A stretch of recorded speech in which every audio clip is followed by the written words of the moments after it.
So guys welcome back to my YouTube channel study class 8 and 10। तो आज हम पढ़ने जा रहे हैं डीएवी स्कूल के क्लास 8 के ज्योग्राफी के सेकंड चैप्टर को, जो कि है हमारा natural resources, land, soil and water.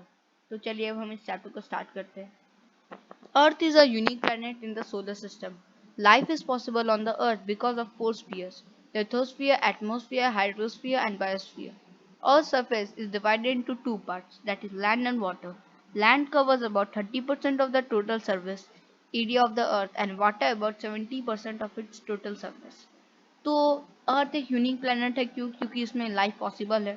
और अर्थ में फोर स्पीयर्स हैं जिसके कारण लाइफ पॉसिबल है। पहला लिथोस्फीयर, दूसरा एटमोस्फियर, तीसरा हाइड्रोस्फीयर और चौथा बायोस्फीयर। अब ये स्पीयर्स के बारे में जानते ही होंगे। और लैंड और अर्थ है जो टू पार्ट्स में डिवाइडेड है, land and water. Land 30% area cover करता है अर्थ का, और वाटर 70%। चलिए अब हम लैंड रिसोर्स को पढ़ते हैं। लैंड रिसोर्स जो टॉपिक हमारा, ये हमें बेसिकली बताता है कि लैंड को हम रिसोर्स की तरह कैसे यूज करते हैं। पहले तो इसमें बताया गया कि लैंड क्या होता है। लैंड, देखिए, जो लिथोस्फीयर होता है, जो स्पीयर, चार स्पीयर में एक लिथोस्फीयर है, वो कंसिस्ट करता है लैंड का। और लैंड में जो ऊपर उसके लूज सरफेस मटेरियल्स रहते हैं उसको हम बोलते हैं सॉइल। और आप जानते हैं कि हम लैंड पे सब एक्टिविटीज करते हैं, जैसे constructing road, railway tracks, establishing industry, raising animals, mining etcetera. और जो लैंड के ऊपर जो लूज सरफेस मटेरियल रहते हैं, जैसे इधर दिया हुआ है, उसे हम बोलते हैं सॉइल। और सॉइल में ऑर्गेनिक और इनऑर्गेनिक मैटर रहते हैं। ऑर्गेनिक मैटर सॉइल के हम उसे बोलते हैं ह्यूमस। ह्यूमस जब प्लांट्स, कोई भी प्लांट्स, डेड बॉडी जो होता है प्लांट्स का, वो डिकम्पोज होके फिर बहुत सारे ईयर में रिएक्शन की वजह से वो ह्यूमस बन जाता है, वो ऑर्गेनिक मैटर होता है। और इनऑर्गेनिक मैटर होता है rock particles, minerals such as lime, iron etcetera. और सॉइल कैसे फॉर्म, सॉइल बहुत सारे, मतलब बहुत साल के बाद फॉर्म होता है। मिलियन साल लग जाते हैं सॉइल फॉर्म होने में। सॉइल पेरेंट रॉक से वेदर्ड होके फॉर्म होता है। और जो 90% हमारे वर्ल्ड पॉपुलेशन का जो 90% है, वो जो पॉपुलेशन है हमारा 90%, वो कहाँ है? एल्यूवियल सॉइल में, ट्रॉपिकल और सब ट्रॉपिकल एरियाज में। क्योंकि वहाँ इंटेंसिव क्रॉप कल्टीवेशन है, हाई यील्ड्स है, लेकिन वहाँ की जो सॉइल वो इनफर्टाइल है, थिन है। और उधर जो पीपल हैं वो ज़्यादा हंटिंग, गैदरिंग, फिशिंग और शिफ्टिंग एग्रीकल्चर में अपना ध्यान देते हैं। चलिए हम लैंड यूज़ को पढ़ते हैं। लैंड यूज़ क्या होता है? लैंड यूज़ वो होता है जिस तरह हम जिस चीज के लिए लैंड को यूज करते हैं। जैसे इधर दिया हुआ है, land is use for various purposes such as cultivation of crop, building of houses, construction of roads and railways, grazing of animals etcetera. तो लैंड बहुत सारी चीज में यूज होता है। पहला, cultivation of crop, building of houses, construction of roads, railways and grazing of animals. इसको हम बोलते हैं लैंड यूज पैटर्न। मतलब जिस चीज के लिए हम लैंड को यूज करते हैं उसे बोला जाता है लैंड यूज पैटर्न। तो लैंड का जो यूटिलाइजेशन होता है वो दो फैक्टर पे डिपेंड करता है। पहला फिजिकल फैक्टर, दूसरा ह्यूमन फैक्टर। फिजिकल फैक्टर में होता है relief, soil, climatic condition, mineral resource etcetera. और ह्यूमन फैक्टर होता है डेंसिटी ऑफ पॉपुलेशन और टेक्नोलॉजिकल और social requirements of the people. और जो लैंड यूज पैटर्न का जो स्टडी है वो इम्पोर्टेंट है। क्यों? एक नेशन के इसलिए इम्पोर्टेंट है क्योंकि उससे एक नेशन को पता चलेगा कि उसके नेशन के जो लोग हैं वो कितना लैंड यूज करते हैं, और वो जो कंट्री के डेवलपमेंट में हेल्प करेगा। और ये हमें बहुत सारे गोल्स भी अचीव करवाएगा इसके, क्योंकि अगर हमें ये पता रहेगा तो हम इसके हिसाब से काम करेंगे और इससे हमारा कंट्री का डेवलपमेंट होगा। और साइंटिफिक नॉर्म्स के हिसाब से हमारे वर्ल्ड का 33% एरिया फॉरेस्ट से कवर होना चाहिए, लेकिन प्रेजेंट में बस 31.6% एरिया कवर है फॉरेस्ट से, जिसमें 93% फॉरेस्ट नेचुरल ऑकरिंग है और 7% मैन मेड है। तो आप समझ सकते हैं इससे कि हमारे जो इकोलॉजिकल बैलेंस है हमारी कंट्री का, वो बहुत ही डिस्टर्ब्ड है। ये बहुत क्रूशियल है कि हमें लैंड का ऑप्टिमम यूज़ करना चाहिए, ताकि हमारा फ्यूचर जनरेशन भी, हम अपने नीड्स को हमें फुलफिल करना चाहिए, लेकिन फ्यूचर जनरेशन को याद करके, ताकि फ्यूचर जनरेशन भी लाइफ सस्टेन कर सके। अब चलिए हम सॉइल रिसोर्सेज पढ़ते हैं। सॉइल को हम रिसोर्स इसलिए मानते हैं क्योंकि a large part of the earth land surface is covered with soil. As a resource soil of immense value to the farmers. Agricultural production is mainly dependent upon the fertility of soil. Rich and deep soil cover with a high degree of fertility favors agricultural production. On the other hand, if the soil cover is shallow and lacks fertility, agricultural production will be less. Therefore, a thick layer of soil fertile is very important for the growth of plants, though indirectly animals are also dependent upon the soil to satisfy their basic needs, as soil gives nutrients to the plants. It gives shelter to insects and animals like rats, snakes, ants, earthworm, etc. Soil is also used for making bricks and pottery. तो जो soil है वो बहुत ही एक important resource है. क्यों? क्योंकि अर्थ का जो सरफेस है वो मतलब समझ लीजिए बहुत बड़ा पार्ट सॉइल से ही कवर्ड है अर्थ का सरफेस. और सॉइल इसलिए इम्पोर्टेंट है क्योंकि सॉइल एग्रीकल्चर के लिए इम्पोर्टेंट है. क्योंकि अगर सॉइल फर्टाइल नहीं रहेगा तो उधर एग्रीकल्चर अच्छा से नहीं हो पाएंगे, प्लांट्स अच्छे से ग्रो नहीं कर पाएंगे. और इसलिए सॉइल का फर्टाइल होना भी जरूरी. और जो सॉइल कवर बहुत पतला होता है, शैलो होता है और फर्टिलिटी उसमें नहीं रहता, वहाँ का एग्रीकल्चरल जो प्रोडक्शन रहता है वो भी कम रहता है. और जो एनिमल्स है वो भी डिपेंडेंट है सॉइल पे एक तरह से, क्योंकि सॉइल प्लांट्स को शेल्टर न्यूट्रिएंट्स देता है और प्लांट्स से फिर एनिमल्स को न्यूट्रिएंट्स मिलता है. अब हम पढ़ेंगे factor affecting soil formation. Soil formation के 5 फैक्टर्स है जो इफेक्ट करते हैं सॉइल फॉर्मेशन में. पहला पेरेंट रॉक, दूसरा टोपोग्राफी, तीसरा क्लाइमेट, चौथा वेजिटेशन कवर और पांचवा जो हमारा है टाइम. चलिए हम पेरेंट रॉक से स्टार्ट करते हैं. पेरेंट रॉक वो रॉक होता है जिससे जो वेदर्ड होके जिससे सॉइल बनता है उसको हम बोलते हैं पेरेंट रॉक. जैसे जो ब्लैक सॉइल होता है इंडिया में वो लावा रॉक से वेदर्ड होके बनता है. और लावा रॉक तब क्या है? पेरेंट रॉक, क्योंकि लावा रॉक से वेदर्ड होके सॉइल बनता है. और कौन सा सॉइल बनता है? Black soil. टोपोग्राफी क्यों इंपॉर्टेंट है सॉइल फॉर्मेशन में?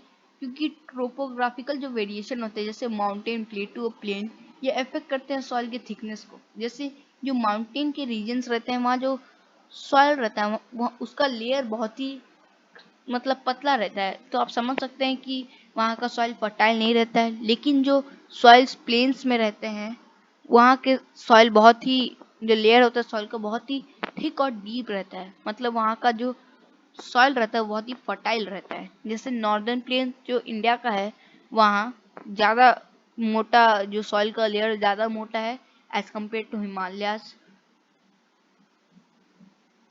और जो माउंटेन में जहाँ रिवर वैली रहता है वहाँ का भी सॉइल कवर बहुत ही मतलब मोटा रहता है, क्योंकि वो रिवर की वजह से रिवर अपना सेडिमेंट्स को इकट्ठा करते जाता है एक जगह, उसके वजह से सॉइल का लेयर जो होता है बहुत ही थिक हो जाता है. तीसरा हमारा फैक्टर है क्लाइमेट. क्लाइमेट क्यों अफेक्ट करता है? क्लाइमेट इसलिए अफेक्ट करता है कि जहाँ का टेम्परेचर रेनफॉल रहता है वहाँ जो रॉक्स रहते हैं बहुत जल्दी वेदर्ड हो जाते हैं, क्योंकि रेनफॉल के कारण जो रॉक रहते हैं वो पिघल जाते हैं, उसके कारण सॉइल फॉर्म होता है. और जहाँ का टेम्परेचर बहुत ही हाई रहता है वहाँ भी जो रॉक रहते हैं वो जल्दी वेदर्ड होते हैं और सॉइल बन जाते हैं.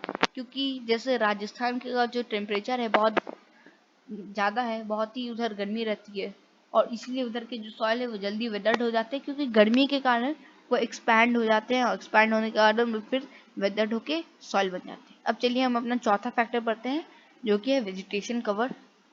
At times, plants grow in the crack existing in a rock. With times, roots of these plants start penetrating in the cracks and make them wider. As a result, cracks disintegrate into smaller pieces and help in the soil formation. Remains of dead or decomposed plants and animals provide humus to the soil, which enriches the fertility of the soil. The soil of densely forested area is generally very rich in humus content. तो जो vegetation cover होता है वो ऐसे help करता है क्योंकि जो रॉक्स रहते हैं, मान लीजिए उसमें एक प्लांट हो जाता है, एक प्लांट उसमें आता है, नया प्लांट एक जन्म लेता है एक रॉक में, तो रॉक का उसका जो प्लांट का रूट रहता है वो रॉक के और अंदर जाते रहता है. इससे क्या होता है? रॉक में क्रैक पैदा होते हैं और जो रॉक रहता है वो वेदर्ड हो जाता है, वेदर होता है. इससे फिर सॉइल फॉर्मेशन में हेल्प करता है. और जो प्लांट्स और एनिमल्स के जो रिमेन्स रहते हैं वो एक ह्यूमस काम करते हैं, ह्यूमस की तरह। प्लांट में ह्यूमस की तरह सॉइल को एनरिच करते हैं, वो उससे सॉइल का फर्टिलिटी भी बढ़ता है। जैसे आप देखेंगे जो फॉरेस्टेड एरिया का जो सॉइल रहता है वो बहुत ही मतलब ह्यूमस कंटेंट में बहुत ही ज़्यादा रहता है, क्योंकि वहाँ फॉरेस्ट में बहुत सारे पेड़ होते हैं। पेड़ जब मर जाते हैं पेड़, तो वो नीचे गिर के डिकम्पोज होकर सॉइल को फर्टाइल बनाते हैं। पांचवा हमारा लास्ट फैक्टर है टाइम। टाइम क्यों हेल्पफुल है? क्योंकि टाइम सॉइल को मैच्योरिटी देता है। और सॉइल एक रिन्यूएबल रिसोर्स है, लेकिन उसे लगता है बहुत 1000 of year लगता है फॉर्म होने में, लेकिन तभी भी एक रिन्यूएबल रिसोर्स है वो। और सॉइल को फॉर्म होने 1000 year में सॉइल का एक थिन लेयर फॉर्म होता है। जैसे जो नाइल डेल्टा और delta form by Ganga Brahmaputra reverse है, उसका जो सॉइल रहता है बहुत डीप रहता है, फर्टाइल रहता है, क्योंकि वहाँ टाइम के कारण वहाँ जो रिवर रहते हैं अपने सेडिमेंट्स को इकट्ठा करते हैं, इसके कारण जो सॉइल रहता है वो फर्टाइल बन जाता है। चलिए हम पढ़ेंगे फर्टाइल सॉइल क्यों इम्पोर्टेंट रहता है। फर्टाइल सॉइल इसलिए इम्पोर्टेंट रहता है क्योंकि फर्टाइल सॉइल हेल्प करता है प्लांट्स को ग्रो करने के लिए, और ज़्यादा प्लांट्स ग्रो करेंगे तो हम भी अच्छा से हमें खाना मिलेगा। और सॉइल इरोशन बहुत ही एक इम्पॉर्टेंट टॉपिक है। सॉइल इरोशन बहुत ही खराब रहता है सॉइल के लिए, क्योंकि सॉइल इरोशन में जो सॉइल का टॉप लेयर रहता है वो हट जाता है। और वो क्यों होता है? वो soil erosion water, wind, glacier, ये लोग इसके कारण भी होता है। वाटर के कारण जो जब विंड बहता है ज़्यादा तेजी से, तो जो सॉइल रहता है उसका जो टॉप लेयर रहता है वो हट जाता है, इरोड हो जाता है सॉइल इरोशन के कारण। और सॉइल इरोशन के जो एजेंट है वो है वाटर, विंड, ग्लेशियर। और लेकिन इसमें भी प्लांट हेल्प करता है। प्लांट क्या करता है? सॉइल को बाइंड करके रखता है। इसके कारण जब ज़्यादा हवा बहता है तेज़ी से या फिर वाटर आता है, तो सॉइल जल्दी इरोड नहीं होता है इजीली, क्योंकि प्लांट्स उसे पकड़ के रखता है। और एक एजेंट है जैसे ओवर ग्रेजिंग और माइनिंग, इसके कारण जो सॉइल का लेयर रहता है बहुत ही थिन होते जाता है और सॉइल आसानी से इरोड हो जाता है। चलिए हम सॉइल कंजर्वेशन को पढ़ेंगे। हम सॉइल को कैसे कंजर्व कर सकते हैं। इसमें हमारे कितने मेथड दिए गए हैं? इसमें हमारे 6-7 मेथड दिए गए हैं। सातों मेथड को हम चलिए पढ़ते हैं। पहला मेथड में दिया हुआ है एफॉरेस्टेशन। एफॉरेस्टेशन आप जानते हैं क्या होता है? The process of planting more and trees and शीड्स on land, मतलब हमें ज़्यादा पेड़ उगाना चाहिए। इस प्रोसेस को बोलते हैं एफॉरेस्टेशन। हमें एफॉरेस्टेशन को इंकरेज करना चाहिए और डिफॉरेस्टेशन को डिस्करेज करना चाहिए। और हमें एक रो में बहुत सारे ट्री प्लांट करनी चाहिए, और हमें शेल्टर ब्रांच जो जैसे ये सब प्रैक्टिस करना चाहिए। ये सब मेथड्स हमें एनिमल्स को ज़्यादा ग्रेजिंग ऑफ एनिमल्स हमें रोकना चाहिए। इस पे हमें थोड़ा स्ट्रिक्ट रहना चाहिए, क्योंकि जितना हम जो एनिमल्स रहते हैं वो ग्रेज करेंगे उतना सॉइल मतलब जो लूज बनता जाएगा। हमें जो कटिंग ऑफ ट्रीज है उसको हटाना चाहिए, डिफॉरेस्टेशन और डिस्करेज करना चाहिए। और हमें डैम्स बनाना चाहिए, क्योंकि डैम जो रहते हैं वो रिवर के पास बनते हैं, और डैम के कारण जो फ्लड्स कम आते हैं और सॉइल कम इरोड होता है। हमें टेरेस फार्मिंग और काउंटर प्लॉगिंग करना चाहिए हिल स्लोप्स में। और हमें साइंटिफिक एग्रीकल्चर प्रैक्टिस करना चाहिए, जैसे rotation of crop, strip cropping, ये सब हमें फॉलो करना चाहिए। ये सब मेथड से हमारे सॉइल कंजर्वेशन के। इधर ड्यूनो पार्ट में लिखा हुआ है टेरेस फार्मिंग और कंडो प्लॉगिंग क्या होता है। इधर फोटो भी दिया हुआ है मैं ये कंडो प्लॉगिंग का। टेरेस फार्मिंग होता है means growing of crops on level step और टेरेसेस, कंस्ट्रक्शन और हिल साइड्स। कंडो प्लॉगिंग होता है मतलब जो फील्ड को हम प्लॉ करते हैं तब हमें फील्ड को पैरेलली प्लॉ करना चाहिए, ताकि फील्ड का जो सॉइल है वो कम लूज बने। इससे सॉइल इरोशन कम होता है। चलिए हम वाटर रिसोर्स पढ़ते हैं, जो हमारा लास्ट रिसोर्स है। हमें लैंड और सॉइल रिसोर्स हमने पढ़ लिया। अब चलिए वाटर कैसे रिसोर्स है हम ये पढ़ते हैं। Water is one of the most precious resources. Earth is also called a watery planet because nearly 70% of the Earth's surface is covered with water. About 97% of the Earth's total water is present in the oceans and seas. This is saline water which supports incredible biodiversity of marine life, but it is not suitable for human consumption or for watering crops. The remaining 3% is fresh water, which is found in the following forms. तो हमने इधर पढ़ा कि जो 70% है अर्थ का, हमने पहले भी पढ़ा था, वो वाटर से कवर्ड है, जिसमें 70% का जो 97% है वो वाटर हमें कहाँ मिलता है, ओशन और सी में, और जो बाकी का 3% है वो हमें जो पॉन्ड, लेक, ये सब मिलता है जो फ्रेश वाटर है। और हम जानते हैं कि जो ओशन का वाटर रहता है वो हम कंजर्व नहीं कर सकते क्योंकि वो हार्मफुल रहता है। बस जो 3% जो पानी है फ्रेश वाटर जो लेक्स, पॉन्ड, ये सब में रहता है, उसे हम कंजप्शन के लिए यूज कर सकते हैं।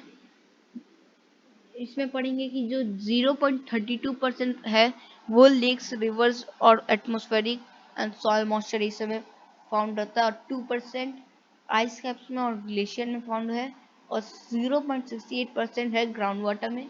ये 3% का आप सोच सकते हैं, 3% का 0.32% रहता है लेक्स में, 3% का 2% रहता है आइस कैप्स में, और 3% का 68% रहता है ग्राउंड वाटर में। सरफेस वाटर आप जानते हैं क्या होता है, मतलब जो वाटर जो रिवर, लेक इस तरह हमें मिलते हुए हैं बोलते हैं सरफेस वाटर। इसमें देखिए बताया हमें हाइड्रोलॉजिकल साइकिल के बारे में। हाइड्रोलॉजिकल साइकिल में आपको अभी इस डायग्राम के मदद से समझाऊंगा। देखिए इसमें हमें पता चल रहा है कि जो ये ओशन का जो पानी है वो पहले तो एवापोरेट होता है आसमान में हीट के कारण, उसके बाद ये क्लाउड्स में कंडेंस हो जाता है, टाइनी ड्रॉपलेट्स बन जाता है बारिश, और फिर वो बारिश के जैसे, बारिश के मतलब वे से नीचे गिरता है, और बर्फ भी कभी कभी बन के गिरता है ये नीचे। फिर जो पानी होता है फिर ओशन में जाता है, फिर एवापोरेट होता है, फिर नीचे आता है, ये साइकिल चलते रहता है। इसे हम बोलते हैं हाइड्रोलॉजिकल साइकिल। ये डायग्राम इंपॉर्टेंट, आप इसे पढ़ लीजिएगा। अब चलिए हम पढ़ते हैं हमारा जो नेक्स्ट टॉपिक हमारा है। नेक्स्ट टॉपिक में वही टॉपिक कंटिन्यू होगा। Fresh water is found in abundance at places which receive heavy rainfall. Varies availability of water less in the areas where rainfall is low. The average annual precipitation of the world is estimated to be 1050 millimeters per year or 2.9 millimeters per day. मतलब जो average rainfall है एक दिन का वो है 2.9 metres पूरे world का। एक दिन का जो रेनफॉल है वो है 2.9 मिलीमीटर्स पर डे और 1550 मिलीमीटर्स पर ईयर। मिलीमीटर, एक मिलीमीटर यूनिट इक्वल होता है लेंथ के 1/1000 मीटर।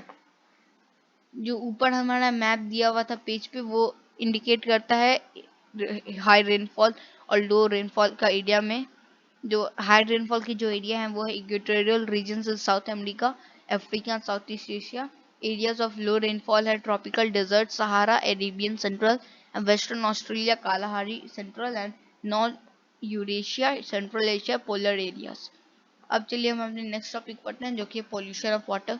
पॉल्यूशन ऑफ वाटर आप जानते हैं क्या होता है। जो वाटर रहता है वो बहुत सारी फ्रेश तो रहता है लेकिन वो बहुत सारी मीन्स से गंदा हो जाता है। जैसे हम वाटर में हम कोई आदमी लोग अपने हाउस होल्ड वर्क करते हैं, जैसे कपड़ा धोते हैं अपने, फिर नहाते हैं जाके पॉन्ड में से पानी गंदा होता है वो सोप का यूज करते हैं पानी में, से पानी गंदा होता है। फिर दूसरा जो इंडस्ट्रीज रहते हैं वो भी अपने वेस्ट रिवर्स में जाके फेंक देते हैं, इससे भी वाटर गंदा होता है।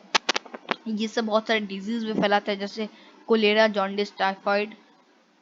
ये हमारा जो है एक प्रोजेक्ट का नाम है मल्टीपर्पज रिवर वैली प्रोजेक्ट, जिसमें एक साथ बहुत सारे डैम्स बनाए जाते हैं एक जगह पे।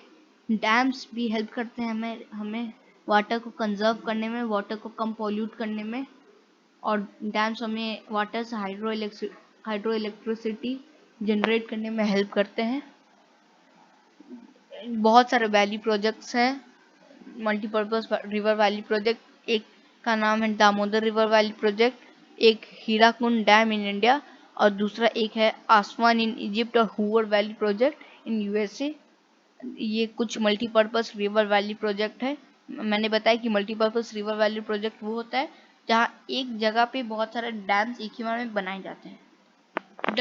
और डैम्स यूजफुल क्यों है ये हम इसे पढ़ाएंगे। वो बहुत सारे हमें इकोलॉजिकल बैलेंस को डिस्टर्ब होने से हेल्प करते हैं। क्यों ये यूजफुल है इस पॉइंट में हमें पता चलेगा। पहला पॉइंट है extensive forest submerged under water, river water gets diverted, population get displaced, aquatic life gets affected, result in soil erosion during excessive rain, floods are caused. During excessive rain, floods are caused. Sorry, ये जो points थे ये थे ecological balance कैसे disturb, dam कैसे disturb करते हैं ecological balance को, ये मैं गलत बोल गया था। ये पॉइंट्स थे डैम कैसे जो इकोलॉजिकल बैलेंस है उसे इन्वायरमेंटलिस्ट ने बताया है कि डैम्स भी इकोलॉजिकल बैलेंस को डिस्टर्ब करते हैं। ये पॉइंट है जो एक्सटेंसिव फॉरेस्ट रहता है वो वाटर के अंदर आ जाता है, फिर जो रिवर वाटर रहता है वो डाइवर्ट हो जाता है, पॉपुलेशन डिस्प्लेस्ड हो जाता है, फिर एक्वाटिक लाइफ जो होता है वो इफेक्ट करता है, सॉइल इरोशन होता है इसके कारण, और ज़्यादा जब रेन होता है तो फ्लड्स भी आते हैं। ये हमारे इसमें एक टॉपिक में हमारा है वाटर कंजर्वेशन मेथड। इसमें मेथड जैसे कैसे हम वाटर कंजर्व कर सकते हैं, क्योंकि वाटर एक इंडिस्पेंसिबल रिसोर्स है और वाटर को हमें कंजर्व करना चाहिए ताकि हमारा जो इकोलॉजिकल बैलेंस है वो डिस्टर्ब ना हो और हम स्टार्व ना करें, क्योंकि वाटर एक बहुत ही इंपॉर्टेंट रिसोर्स है। ये वाटर कंजर्वेशन के पॉइंट्स है, जैसे water harvesting one of the methods of saving surface water run of. हमें वाटर हार्वेस्टिंग प्रैक्टिस करना चाहिए। जो सरफेस वाटर होता है रन ऑफ के लिए उसे हमें वेजिटेशन ये सब में यूज़ करना चाहिए। फिर जो इंडस्ट्री का वाटर होता है हम उसे रिसाइकिल करना चाहिए। फिर जो डोमेस्टिक डिमांड के लिए हम लोग का जो वाटर यूज़ होता है उससे हमें प्लांट्स को वाटर कर देना चाहिए, फ्लशिंग टॉयलेट सिस्टम में यूज़ करना चाहिए। जो हमारा पानी जो घर में यूज़ होता है फिर हम उसे फेंक देते हैं, उसे फेंकना नहीं चाहिए, हम उसे प्लांट्स को वाटर करने में हेल्प कर सकते हैं। फिर जो टॉयलेट से सब फ्लश करने में सब हेल्प कर सकता है हमें वो पानी। और फिर हमें स्प्रिंकलर, ड्रिप और ट्रिकल इरिगेशन ये सब यूज़ करना चाहिए, इससे वाटर बचता है और फील्ड का हर पार्ट वो होता है वाटर्ड हो जाता है अच्छा से। और जो रेन वाटर होता है हमें उससे इम्पोर्ट करना चाहिए, इम्पाउंड करना चाहिए। कैसे, जो हम रेन वाटर ताकि वेस्ट ना हो, हमें डैम्स बनाना चाहिए ताकि जो रेन वाटर है वो जाके डैम्स में गिरे। वाटर हमें वाटर सेंसर टैप्स बनाने चाहिए ताकि वाटर का वेस्टेज कम हो। हमें फिर लेक्स और पॉन्ड को जो प्यूरिफाई करना चाहिए। फिर और वाटर को हम एक और भी मेथड है कि हमें जो पीपल है उन्हें एडुकेट करना चाहिए ताकि पीपल जो है सेंसिटिव बने वाटर कंजर्वेशन के तरफ। तो ये थे कुछ पॉइंट और इसी के साथ हमारा ये चैप्टर ख़त्म होता है। अब मैं अगली वीडियो में आपके साथ मिलूंगा अब कुछ नए चैप्टर के साथ। और इस चैनल में आपको क्लास 10 की वीडियो मिल जाएंगे। अगर आपको वीडियो पसंद आया हो तो लाइक शेयर सब्सक्राइब कर दीजिएगा। तो चलता हूँ मैं, तब तक के लिए बाय।